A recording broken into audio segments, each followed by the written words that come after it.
കേരള സർവകലാശാല സിൻഡിക്കേറ്റ് യോഗം തുടങ്ങി. തിരുവനന്തപുരത്തെ സർവകലാശാല ആസ്ഥാനത്താണ് യോഗം. പുതിയ രജിസ്ട്രാർ നിയമനം അടക്കം യോഗത്തിന്റെ അജണ്ടയാകും. വിവരങ്ങളുമായി തിരുവനന്തപുരത്ത് നിന്ന് ഹാൻസ് ജോൺ ചേരുന്നു. ഹാൻസ്, എന്തൊക്കെ കാര്യങ്ങൾ ചർച്ചയാകുമെന്നാണ് മനസ്സിലാക്കേണ്ടത്?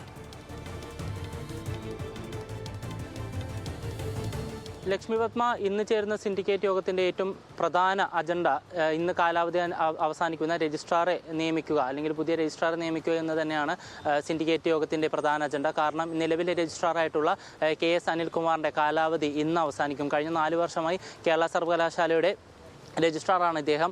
സ്വാഭാവികമായിട്ടും ഇന്ന് ഇടതുപക്ഷ സിൻഡിക്കേറ്റ് അംഗങ്ങൾ എന്തായാലും ഇദ്ദേഹത്തിൻ്റെ കാലാവധി 1 വർഷം കൂടെ നീട്ടിക്കൊടുക്കണമെന്ന ആവശ്യം ഉന്നയിക്കാനുള്ള സാധ്യത കൂടുതലാണ്.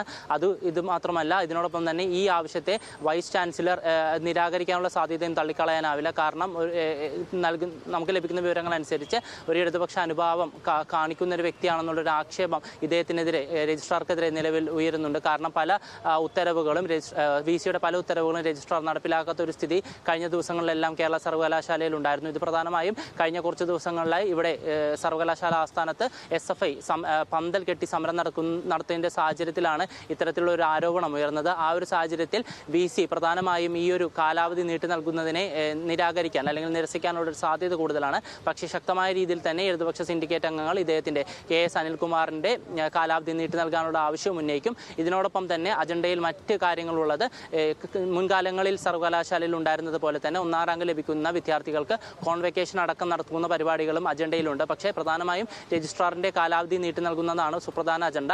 ഇതിലൊരു തീരുമാനമാകുന്നതനുസരിച്ചായിരിക്കും മറ്റ് കാര്യങ്ങളിലേക്കും സിൻഡിക്കേറ്റ് യോഗം കടക്കുക. അല്ലാത്ത പക്ഷം ഇതിലൊരു സംഘർഷ സാധ്യത ഉണ്ടാവാനുള്ള സാധ്യതയും നിലനിൽക്കുന്നുണ്ട്. ലക്ഷ്മി. ഹാൻസ് ജോൺ, തിരുവനന്തപുരത്ത് നിന്ന്.